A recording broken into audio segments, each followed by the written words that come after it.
चाणक्य कहते हैं, जो व्यक्ति सबसे ज्यादा देखता है वही सबसे अच्छा फैसला लेता है। लेकिन सोचो, आज की दुनिया में सबसे ज्यादा कौन बोल रहा है और सबसे कम कौन समझ रहा है? कभी ऐसा लगा है तुम्हें कि कुछ लोग बिना ज्यादा बोले ही हर जगह जीत क्यों जाते हैं और कुछ लोग हर बात समझाकर भी हार जाते हैं? आज की कहानी उसी रहस्य को खोलने वाली है, लेकिन पूरा सच अभी सामने नहीं आएगा। दिल्ली के एक छोटे से कमरे में बैठा था आरव।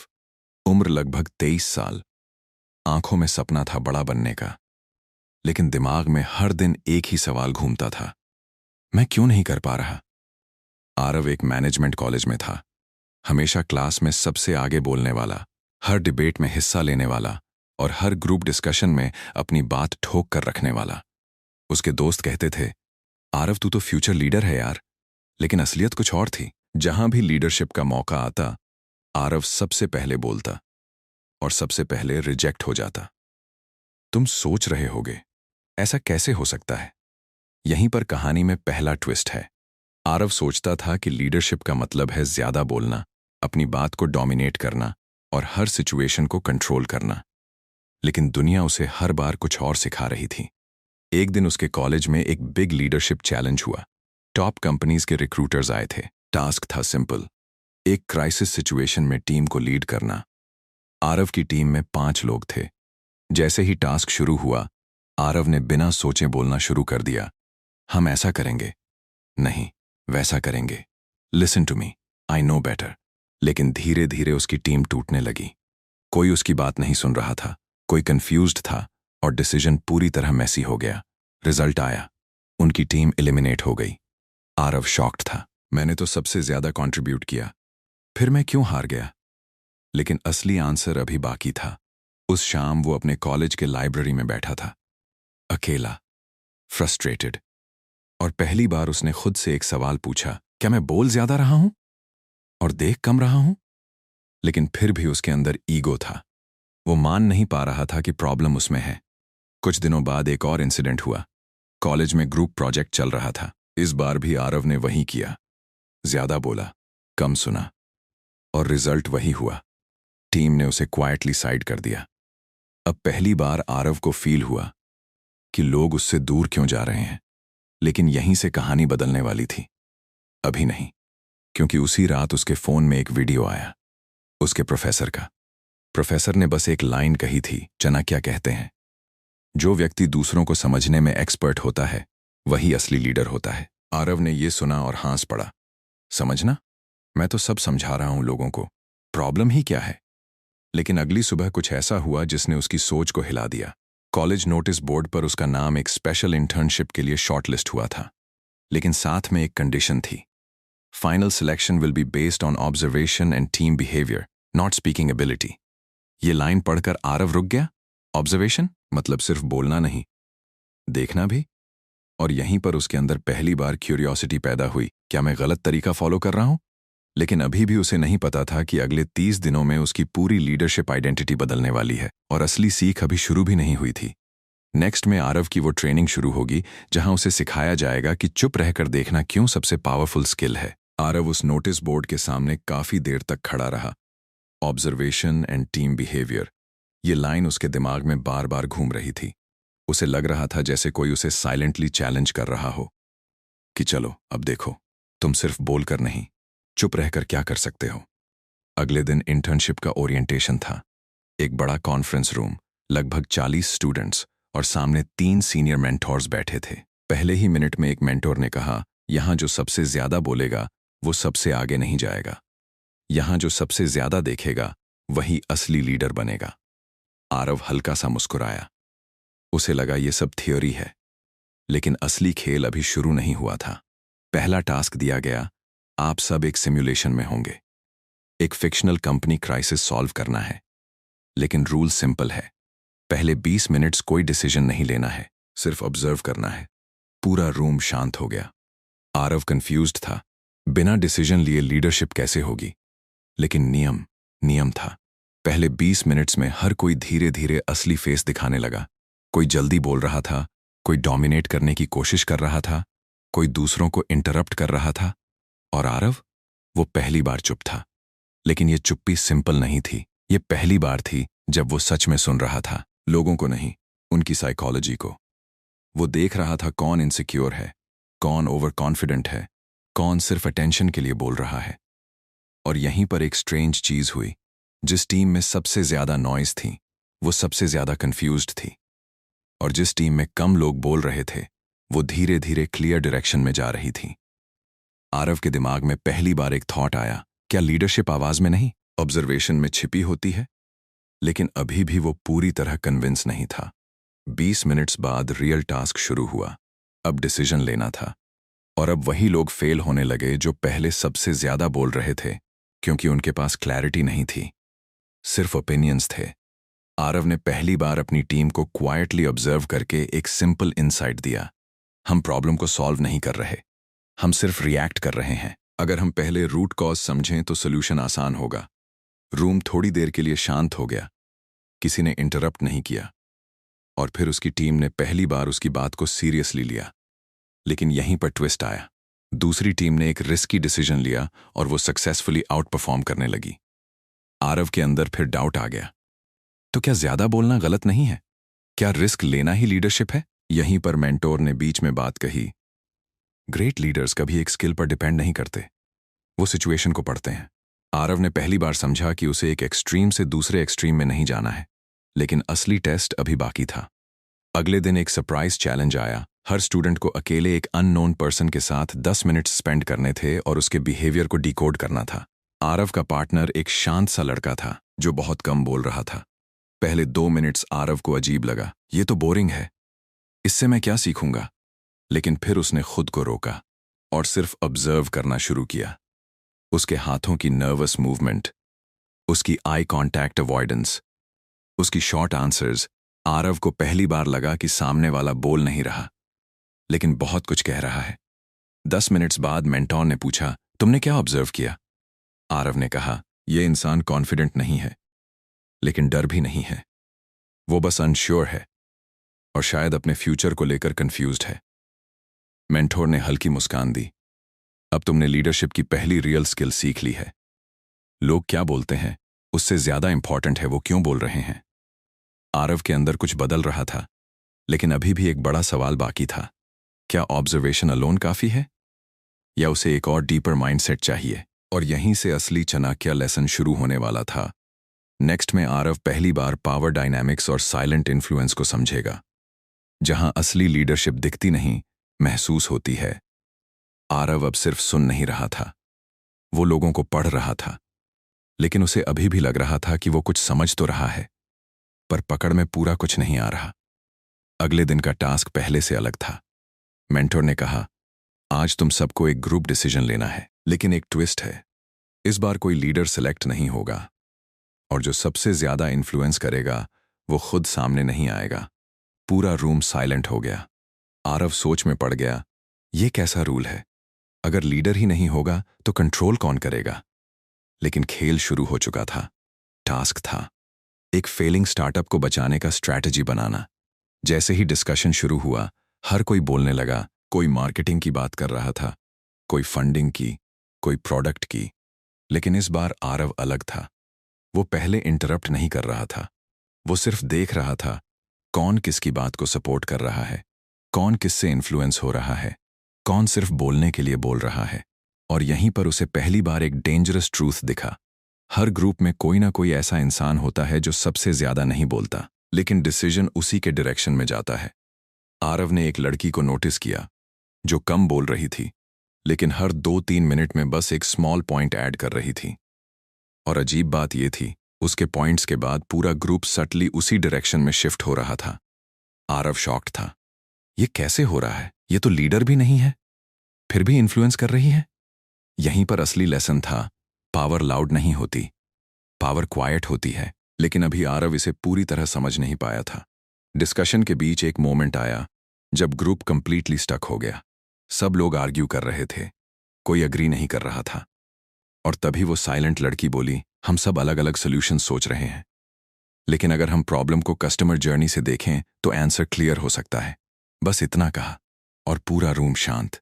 किसी ने आर्ग्यू नहीं किया, किसी ने अपोज नहीं किया। डिसीजन खुद ब खुद उसी डायरेक्शन में फ्लो करने लगा। आरव ये देखकर फ्रीज हो गया। इतनी सिंपल लाइन और पूरा ग्रुप बदल गया। मेंटोर ने उसी मोमेंट पे कहा, चाणक्य कहते हैं, असली शक्ति आवाज में नहीं होती, दिशा देने में होती है। आरव के दिमाग में कुछ क्लिक हुआ। ये लीडरशिप नहीं, इन्फ्लुएंस था। और इन्फ्लुएंस लाउड नहीं होता, वो इनविजिबल होता है। लेकिन कहानी यहीं खत्म नहीं हुई। मेंटोर ने अचानक नेक्स्ट क्वेश्चन पूछा, अब बताओ, तुम्हारे ग्रुप में सबसे पावरफुल कौन था? पूरा रूम कंफ्यूज्ड हो गया। कोई बोल रहा था सबसे ज्यादा बोलने वाला, कोई स्मार्ट आइडियाज देने वाला, लेकिन मेंटोर ने सिर हिलाया, रॉन्ग। फिर उन्होंने उस साइलेंट लड़की की तरफ देखा। पावर वही है जिसे लोग नोटिस नहीं करते लेकिन फॉलो कर लेते हैं। आरव का दिमाग हिल चुका था। उसे पहली बार समझ आया कि वो जिस लीडरशिप को बोलना समझ रहा था वो एक्चुअली नॉइज थी और असली लीडरशिप साइलेंस में छिपी थी। लेकिन अब भी एक फाइनल लेयर बाकी थी। मेंटोर ने आखिरी लाइन कही, ऑब्जर्वेशन सिर्फ देखने का नाम नहीं है, ये समझने का नाम है कि कौन किसको क्यों फॉलो कर रहा है। आरव अब बदल चुका था, लेकिन पूरी तरह नहीं, क्योंकि अब अगला टेस्ट और भी डेंजरस होने वाला था, जहां उसे खुद साइलेंट रहकर इन्फ्लुएंस क्रिएट करना था। और असली सवाल ये था, क्या आरव बिना बोले भी लीडर बन सकता है? नेक्स्ट में आरव का रियल वर्ल्ड सिमुलेशन शुरू होगा, जहां उसे बिना बोलकर लीडरशिप प्रूव करनी होगी। और वहीं उसकी सबसे बड़ी इंटरनल फाइट होगी। अगले दिन आरव को लगा था कि अब शायद सब आसान होगा, लेकिन असल में यही वो दिन था जिसने उसे सबसे ज्यादा तोड़ने वाला था। मेंटोर ने सभी स्टूडेंट्स को एक नया टास्क दिया। आज तुम किसी भी सिचुएशन में डायरेक्ट लीड नहीं करोगे, तुम्हें साइलेंटली इन्फ्लुएंस करना है, बिना डिक्लेयर किए कि तुम लीडर हो। यह सुनकर कई स्टूडेंट्स कंफ्यूज्ड हो गए। सर, बिना बोले लीडरशिप कैसे होगी? मेंटोर ने बस इतना कहा, चाणक्य कभी सबसे ज्यादा नहीं बोलते थे, वो सबसे सही समय पर एक लाइन बोलते थे और पूरी गेम बदल जाती थी। आरव के अंदर फिर वही क्यूरियोसिटी जागी, लेकिन इस बार चैलेंज अलग था। इस बार रियल वर्ल्ड सिमुलेशन था। एक फेक कॉर्पोरेट सेटअप बनाया गया था, जिसमें एक टीम को इन्वेस्टर पिच करनी थी और रूल साफ था, अगर तुम्हारी टीम कन्विंस नहीं कर पाई तो तुम्हारा इंटर्नशिप चांस खत्म। आरव का दिल तेज धड़कने लगा। अब यह सिर्फ एक्सरसाइज नहीं था, यह उसका फ्यूचर था। टीम डिस्कशन शुरू हुआ। पहले लोग फिर से वही करने लगे, ज्यादा बोलना, अपनी आइडियाज थोपना। आरव इस बार भी शांत रहा, लेकिन अब उसकी चुप्पी पहले जैसी कंफ्यूज्ड नहीं थी, ये कैलकुलेटेड थी। वो देख रहा था कौन नर्वस है, कौन ओवर कॉन्फिडेंट है, कौन सिर्फ इंप्रेशन जमाने की कोशिश कर रहा है, और सबसे इंपॉर्टेंट, डिसीजन कौन सीक्रेटली गाइड कर सकता है। धीरे धीरे आरव ने एक पैटर्न देखा। एक लड़का हर बार हर आइडिया को इनडायरेक्टली क्वेश्चन कर रहा था, लेकिन खुद कोई सोल्यूशन नहीं दे रहा था। और फनी बात यह थी, पूरा ग्रुप उसकी डाउट वाली बातें फॉलो कर रहा था। आरव को समझ आ गया, ये नेगेटिव इन्फ्लुएंस है, लेकिन पावरफुल है। लेकिन अभी उसने कुछ नहीं कहा। पिच से 10 मिनट्स पहले कैओस बढ़ने लगा। टीम दो हिस्सों में बंट गई। एक साइड एग्रेसिव स्ट्रैटेजी चाहती थी, दूसरी सेफ स्ट्रैटेजी, और पिच बर्बाद होने वाली थी। अब आरव के पास एक चांस था, बोलने का या साइलेंटली डायरेक्शन चेंज करने का। उसने कुछ नहीं कहा, बस व्हाइट बोर्ड पर क्वाइटली एक सिंपल स्ट्रक्चर ड्रॉ किया, प्रॉब्लम, कस्टमर, सोल्यूशन, इम्पैक्ट, और फिर क्वाइटली बैठ गया। किसी ने ध्यान नहीं दिया पहले, लेकिन धीरे धीरे लोग उस स्ट्रक्चर को देख रहे थे। फिर एक टीममेट बोला, अगर हम इसे फॉलो करें तो क्लैरिटी आ सकती है। और फिर दूसरा, और फिर पूरा ग्रुप उसी फ्लो में चला गया। आरव ने एक शब्द नहीं बोला था, लेकिन डायरेक्शन बदल चुका था। पिच शुरू हुई, और इस बार टीम ने मैसी आइडियाज नहीं दिए, बल्कि क्लीन, स्ट्रक्चर्ड स्टोरी दी। जजेस इंप्रेस्ड थे। रिजल्ट आया, टीम सिलेक्टेड। और सबसे शॉकिंग बात, पूरी टीम को लग रहा था कि उन्होंने खुद लीड किया है। लेकिन आरव जानता था, आज पहली बार मैंने बिना बोले इन्फ्लुएंस किया। मेंटोर ने उसे साइड में बुलाया और धीरे से कहा, अब तुम समझने लगे हो कि चाणक्य नीति क्या है? आरव ने पूछा, सर, तो क्या साइलेंट रहना ही लीडरशिप है? मेंटोर ने हल्की मुस्कान दी, नहीं, साइलेंट रहना स्किल है, लेकिन सही समय पर बोलना आर्ट है। आरव चुप हो गया। उसके अंदर पहली बार ईगो नहीं था, कंफ्यूजन नहीं था, बस क्लैरिटी थी। लेकिन कहानी अभी खत्म नहीं हुई थी। मेंटोर ने आखिरी चैलेंज दिया, अब असली टेस्ट होगा। क्या तुम रियल लाइफ में भी ऐसे ही रह पाओगे? आरव ने पूछा। मतलब बोले, अब तुम कॉलेज से बाहर जाओगे और देखोगे कि दुनिया में सबसे ज्यादा बोलने वाले नहीं, सबसे सही लोग सरवाइव करते हैं। आरव के सामने अब एक नया सवाल था, क्या वो रियल वर्ल्ड में भी साइलेंट लीडर बन पाएगा, या फिर पुरानी आदतें उसे वापस नॉइज में ले जाएंगी? और यहीं से शुरू होने वाला था उसका सबसे बड़ा ट्रांसफॉर्मेशन। नेक्स्ट में Aarav real life chaos, family pressure और फेलियर में अपनी लीडरशिप टेस्ट करेगा, जहां उसे पता चलेगा कि साइलेंस भी कभी कभी टूटती है। आरव को लगा था कि इंटर्नशिप का सबसे मुश्किल हिस्सा खत्म हो गया है, लेकिन असल में अब उसकी असली परीक्षा शुरू होने वाली थी। मेंटोर ने उसे आखिरी इंस्ट्रक्शन दिया, अब तुम रियल वर्ल्ड में जाओगे और अगले 7 दिनों तक तुम्हें एक भी बार मैं लीडर हूं ऐसा प्रूव नहीं करना है, लेकिन फिर भी रिजल्ट्स दिखने चाहिए। ये सुनकर आरव थोड़ा हंसा, सर ये तो इम्पॉसिबल है। मेंटोर ने बस उसकी तरफ देखा। चाणक्य भी कहते थे, जो कंट्रोल दिखाता नहीं वही असली कंट्रोल करता है। और आरव बाहर निकल आया, लेकिन जैसे ही वो अपने घर पहुंचा, रियलिटी ने उसे जोर से हिट किया। घर में वही पुरानी बातें, आरव तुम्हें अब जॉब लग जानी चाहिए, इतना पढ़कर भी क्या फायदा अगर कुछ हासिल नहीं हुआ, तुम्हारे दोस्त देखो कहां पहुंच गए। आरव चुप था, लेकिन अब उसकी चुप्पी पहले जैसी हार वाली नहीं थी, ये ऑब्जर्व करने वाली थी। वो पहली बार अपने घर के हर रिएक्शन को देख रहा था। माँ की चिंता के पीछे डर, पिता की सख्ती के पीछे फ्रस्ट्रेशन, और समाज की बातों के पीछे कंपैरिजन का प्रेशर। तुम सोच रहे होगे ये सब देखकर वो क्या करेगा? यहीं पर असली ट्विस्ट था। अगले दिन उसके कॉलेज का एक एक्स स्टूडेंट आया, जो अब एक स्टार्टअप चला रहा था, और उसने इंटर्नशिप स्टूडेंट्स को एक रियल अपॉर्चुनिटी दी। हम एक स्मॉल प्रोजेक्ट टीम बना रहे हैं और हमें एक पर्सन चाहिए जो कैओस में डिसीजन ले सके। आरव का दिल तेज धड़कने लगा। ये उसका रियल टेस्ट था, लेकिन इस बार कंपटीशन टफ था। बाकी लोग पहले से ही एग्रेसिवली खुद को प्रूव करने में लगे थे, मैं ये कर सकता हूं, मुझे एक्सपीरियंस है, मैंने पहले भी लीड किया है। और आरव, वो फिर चुप था, लेकिन अंदर से वो पहले जैसा कंफ्यूज्ड नहीं था। अब वो ऑब्जर्व कर रहा था कि कौन असल में प्रेशर हैंडल कर सकता है। प्रोजेक्ट शुरू हुआ। पहला दिन ही कैओस था। क्लाइंट्स अनक्लियर थे, टीम मेंबर्स डिसएग्री कर रहे थे, डेडलाइन टाइट थी और हर कोई पैनिक करने लगा। और यहीं पर वो मोमेंट आया जब आरव ने कुछ भी कहे बिना एक सिंपल काम किया। उसने सारे अनक्लियर पॉइंट्स को एक पेज पर लिख दिया और हर प्रॉब्लम के सामने सिर्फ 3 सवाल जोड़ दिए। Why this matters? Who is responsible? What is the next step? बस इतना, और फिर वो पीछे हट गया। पहले किसी ने ध्यान नहीं दिया, लेकिन 10 मिनट में टीम खुद उस स्ट्रक्चर को फॉलो करने लगी। कंफ्यूजन कम होने लगा, डिसीजन क्लैरिटी में बदलने लगा, और पहली बार बिना शाउटिंग के कोऑर्डिनेशन बनने लगा। लेकिन फिर एक बड़ा प्रॉब्लम आया। टीम का एक मेंबर बार बार दूसरों को क्रिटिसाइज कर रहा था और पूरा ग्रुप फिर से डिवाइड होने लगा। इस बार आरव चुप नहीं रहा, लेकिन उसने आवाज नहीं उठाई। उसने सिर्फ उस पर्सन के साथ एक ऑन एक बात की और पूछा, तुम सॉल्व करना चाहते हो या सिर्फ ब्लेम करना? वो इंसान चुप हो गया, क्योंकि उसे पहली बार कोई कन्फ्रंट नहीं कर रहा था, बल्कि समझ रहा था। और यहीं पर चीज बदल गई। उसकी एटीट्यूड सॉफन हो गई और टीम फिर से यूनाइटेड हो गई। आरव शॉक्ड था। तो लीडरशिप कन्फ्रंटेशन नहीं, करेक्शन है? प्रोजेक्ट खत्म हुआ, प्रेजेंटेशन हुई और टीम ने अनएक्सपेक्टेडली बेस्ट एग्जीक्यूशन दिया। रिजल्ट आया, टीम सिलेक्टेड। लेकिन इस बार कुछ अलग हुआ। स्टार्टअप फाउंडर ने आरव को पर्सनली बुलाया और कहा, तुमने सबसे ज्यादा बोलकर नहीं, सबसे ज्यादा स्ट्रक्चर देकर इन्फ्लुएंस किया। आरव मुस्कुराया, लेकिन अंदर से वो बदल चुका था। अब उसे समझ आ गया था, लीडरशिप आवाज नहीं है, लीडरशिप क्लैरिटी है, और क्लैरिटी हमेशा शांत होती है। लेकिन असली क्लाइमैक्स अभी बाकी था। मेंटोर ने लास्ट वीडियो कॉल में कहा, अब बताओ आरव, क्या तुम अब भी सोचते हो कि लीडरशिप बोलने में है? आरव ने पहली बार कॉन्फिडेंटली कहा, नहीं सर, अब मुझे समझ आ गया है, जो देखता है, समझता है, वही लीड करता है।